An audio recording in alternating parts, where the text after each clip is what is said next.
प्रिय भावकों, जय श्री कृष्ण। आज मैं आपको ये बताने जा रहा हूँ कि गर्भावस्था में जब बच्चा आता है तो उसके कौन कौन से संस्कार किए जाने चाहिए। इन संस्कारों को करने से एक तो गर्भ शिथिल नहीं होता है, गर्भ क्रैश नहीं होता है। एक जो बच्चा पेट में है उसके अगर ये संस्कार हो जाएं तो 9 महीने के बाद वो जब पृथ्वी पर आता है तो बच्चा बड़ा होने पर संस्कारवान बनता है और सफल होता है। क्योंकि आज के ज़माने में सुनाई देता है कि बच्चे माँ बाप की सेवा नहीं करते, वृद्धाश्रम में छोड़ के आ जाते हैं और तरह तरह की बातें होती हैं। तो उनके लिए ये संस्कार जरूरी हैं। देखिए, जब बच्चा गर्भावस्था में आता है, जिस दिन से आता है उस दिन से 1 महीने के अंदर या 1 महीने में और दूसरे महीने में, तीसरे महीने में और 8वें महीने में ये संस्कार होंगे। इनके बारे में आपको जानकारी दे रहा हूँ। देखिए, नक्षत्र कौन से नक्षत्र में संस्कार करने चाहिए। आद्रा, पुनर्वसु, पुख्य, पूर्वा भाद्रपद, उत्तरा भाद्रपद, मृगशिरा, रेवती, श्रवण, हस्त, मूला, पूर्वाषाढ़ा, उत्तराषाढ़ा, ये 12 नक्षत्रों में पुंसवन संस्कार करना चाहिए। पुंसवन नाम है इसका। अब देखिए, बार कौन सा होना चाहिए।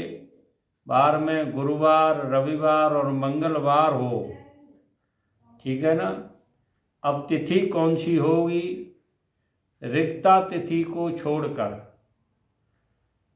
रिक्ता तिथि होती है 4, चौथ, नम और 14 दोनों पक्षों की। इनको छोड़ करके शेष तिथियों में गर्भाधान के पहले महीने में, दूसरे महीने में, तीसरे महीने में और 8वें महीने में संस्कार होना चाहिए। देखिए, लग्न कौन कौन सी होनी चाहिए। कन्या लग्न हो जिस समय संस्कार करें उस समय, मीन लग्न हो, धनु लग्न हो ये, और स्थिर लग्न, स्थिर लग्न में आती है वृष, सिंह, वृश्चिक और कुंभ। ये स्थिर लग्न में आती हैं और इनमें पुंसवन संस्कार करना चाहिए। उपरोक्त तिथियों में, मैंने जो तिथि बताई है उनमें और नक्षत्रों में और वार में जो बताए हैं उसमें 8वें महीने में सीमंतोन्नयन उपकार संस्कार होता है। सीमा बिल्कुल लास्ट वाला संस्कार होता है। इस तरह से इसके लाभ क्या हैं ये बता देना चाहता हूँ कि हम लोग संस्कारों को भूल गए।